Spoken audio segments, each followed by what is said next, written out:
Hello, I am Internet Personality Gonzaki, and this is a podcast. That is a chair. That is a tree. And that is the ghost of Michael Jackson.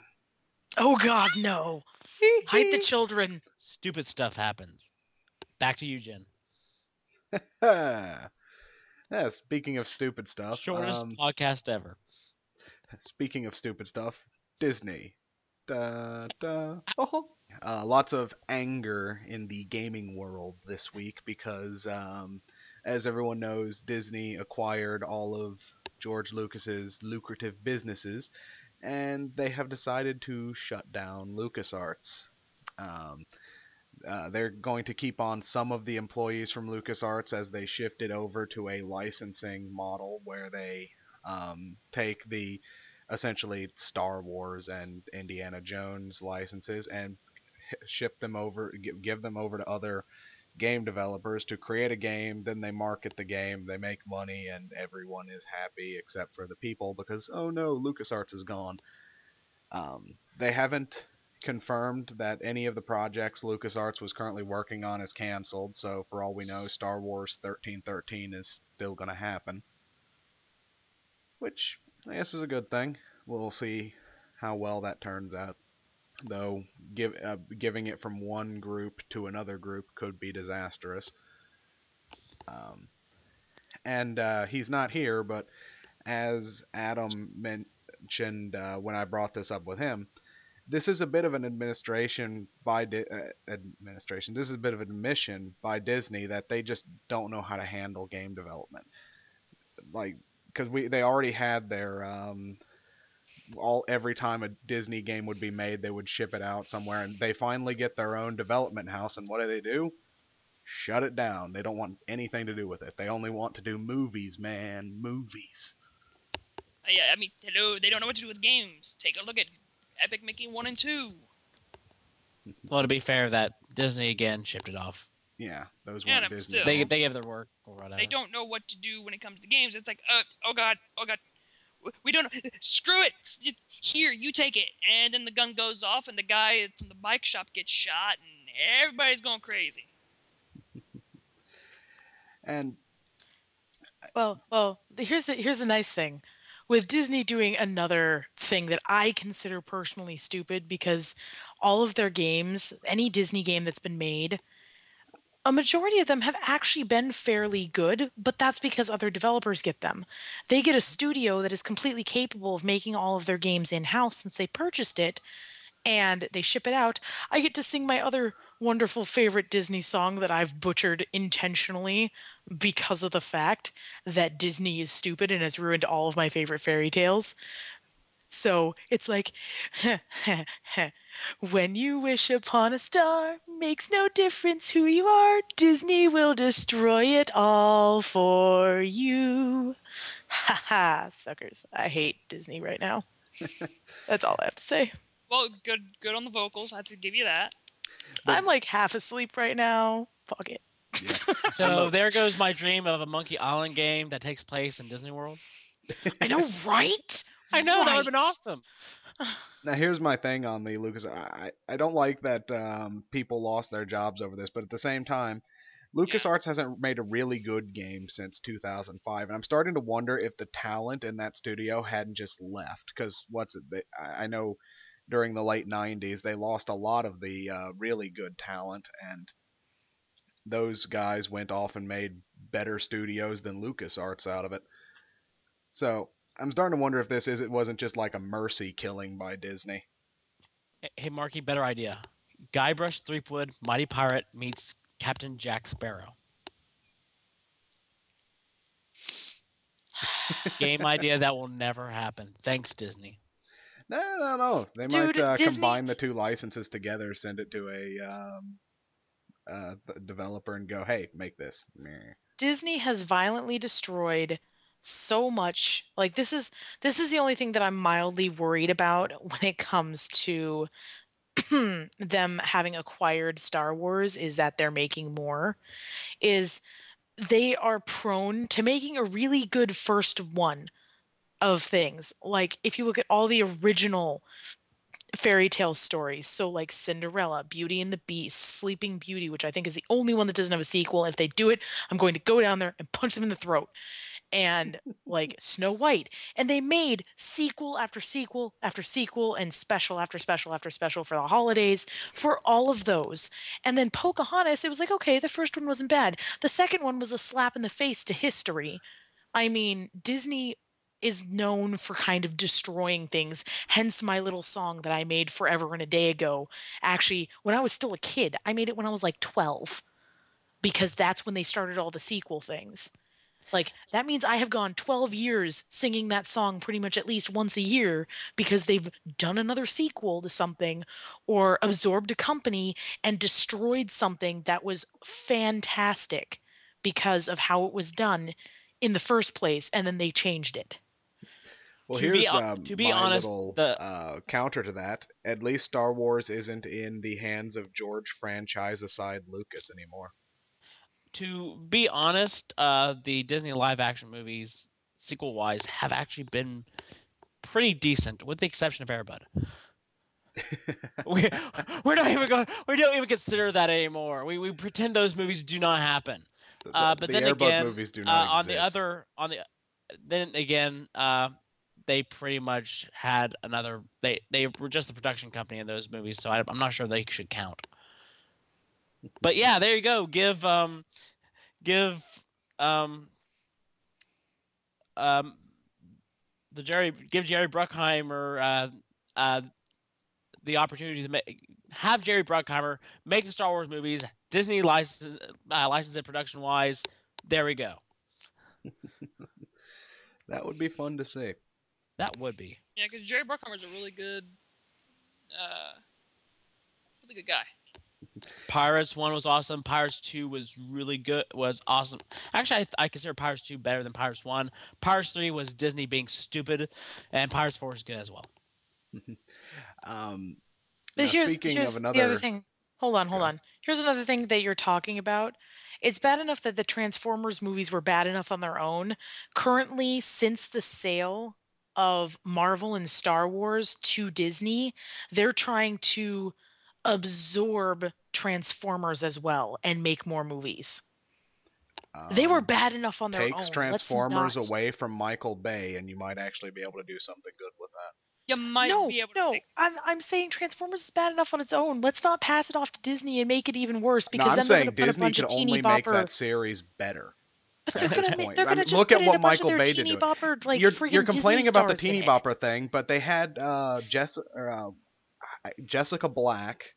No, not what's it? Rebecca Black and Shia LaBeouf in those movies. They were already teeny bopper at that point. Are you talking about Wait, Jessica? Rebecca Black was in Transformers. I apparently No, missed that. he's talking about Megan Fox. Megan Fox. Why did I think Rebecca Black? Because Plus, I'm tired. It's Everyone's Transformers tired. 2 was bad because I had a woman, it had a college girl who spontaneously turned Terminator. I have no idea what happened there actually. Did anybody actually know what happened in that movie? And even better, when she turned Terminator, it came out of her vagina. I think that was the best part. It was just like, whoa, giggity, son of a... Oh, man, that would suck And out in suddenly real life. everyone's hentai dreams came true. I think that's a good place to move on to the next subject. What do you think, Jen? Well, actually, yes. Speaking of vaginas, the Witcher series. Perfect segue. Perfect segue.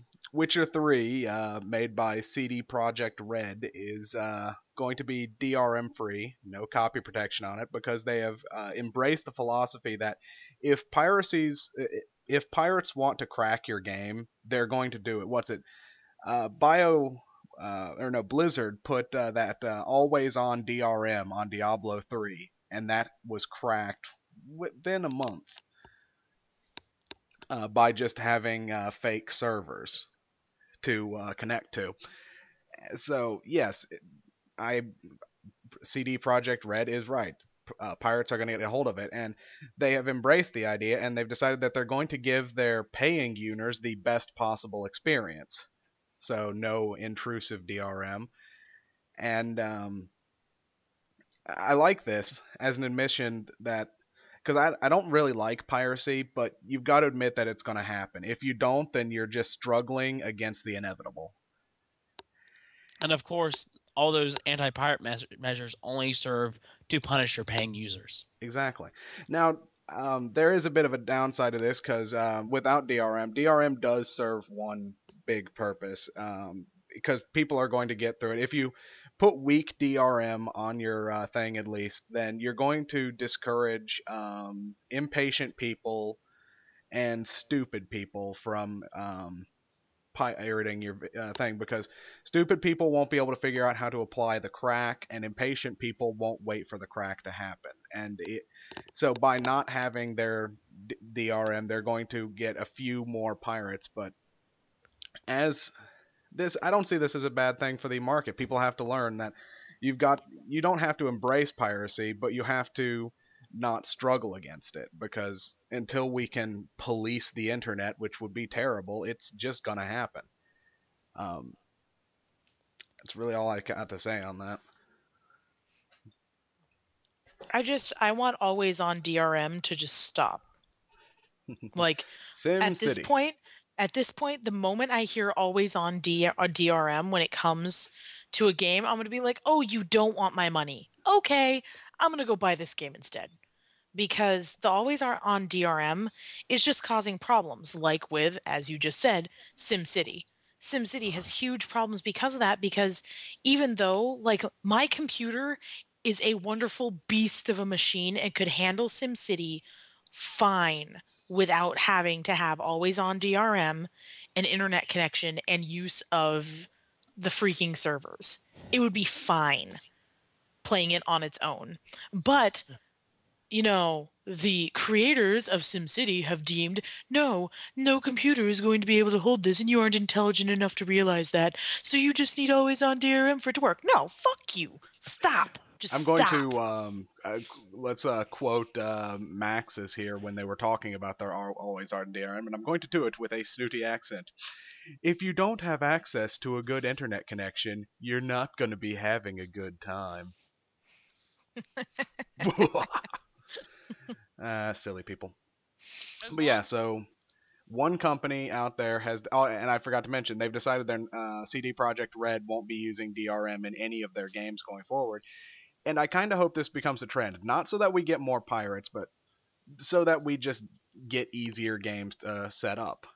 Because Ubisoft is really bad about their Uplay system is essentially a big DRM monster. And as research has shown into piracy, the more times a game's pirated, that normally compares to the game's sales pretty favorably. So if you've got a heavily pirated game, it's usually sold a lot. The usual exception to that is when the game is bad or the company that made it are dick waffles, So pretty Dick much when it's waffles. EA or Activision. Got it. pretty much.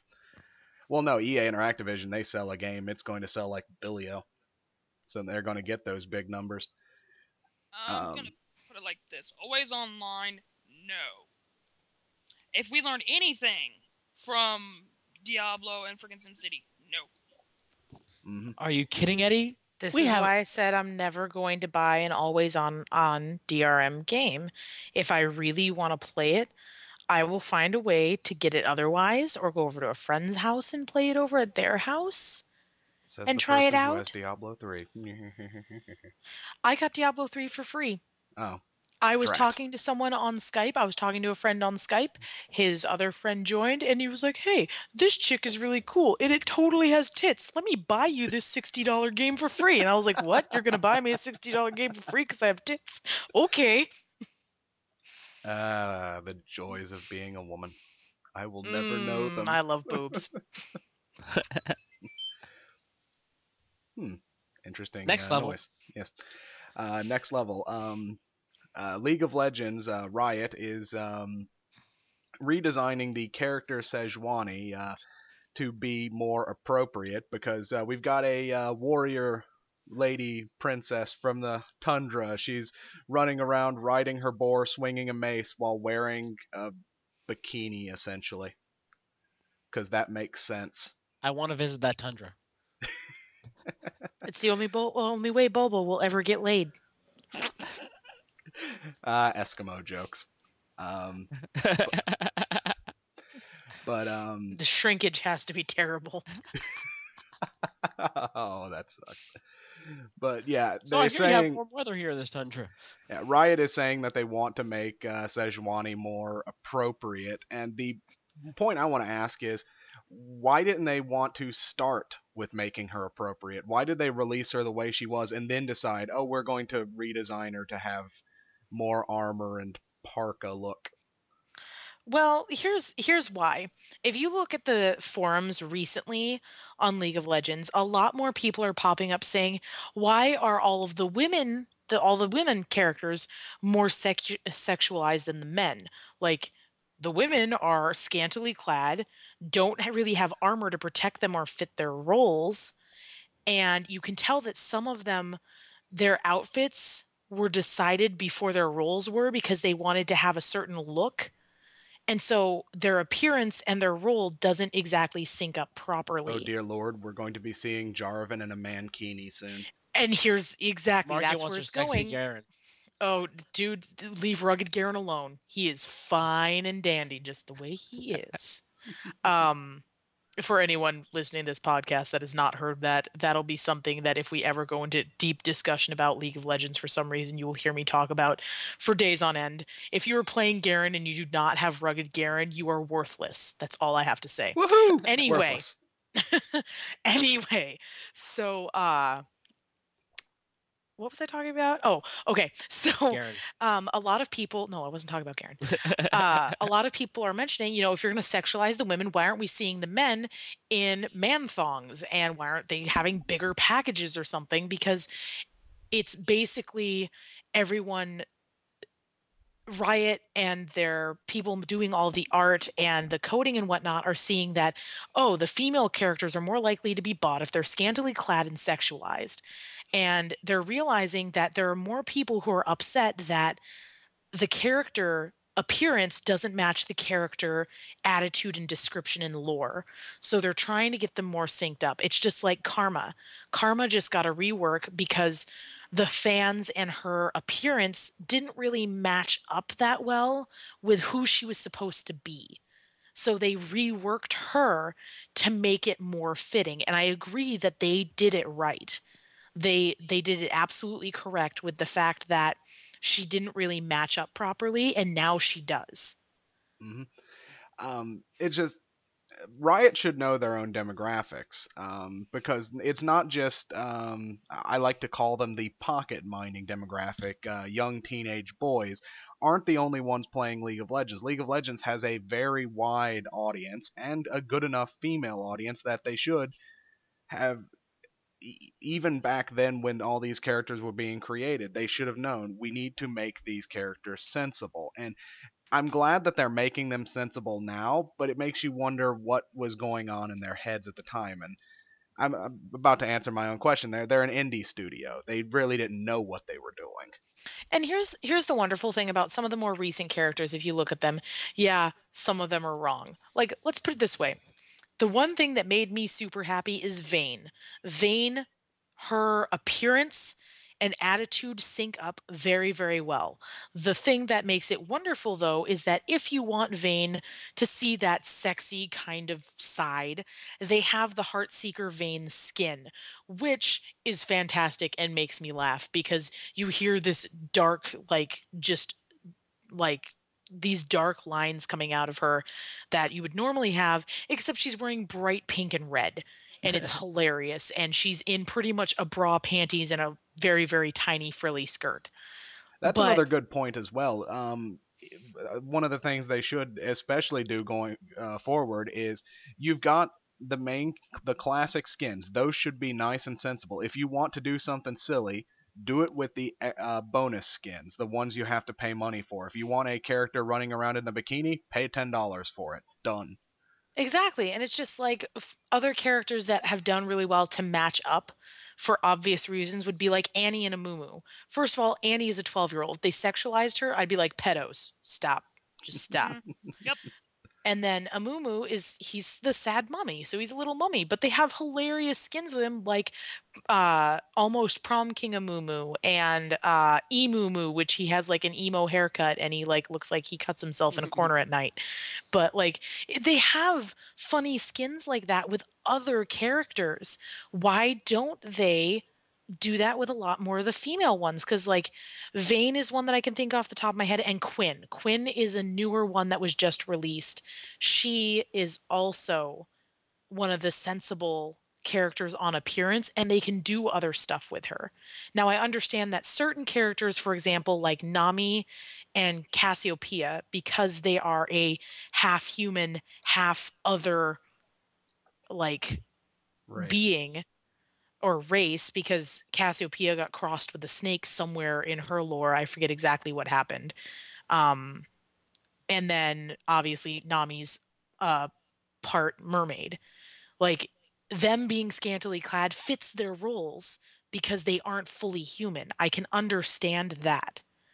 But for the other ones where it doesn't match up on why they're scantily clad, like for example, Sivir. Sivir is supposed to be this huge warrior, and she's in a freaking metal bikini with a long piece of cloth covering her hoo ha and a freaking bra.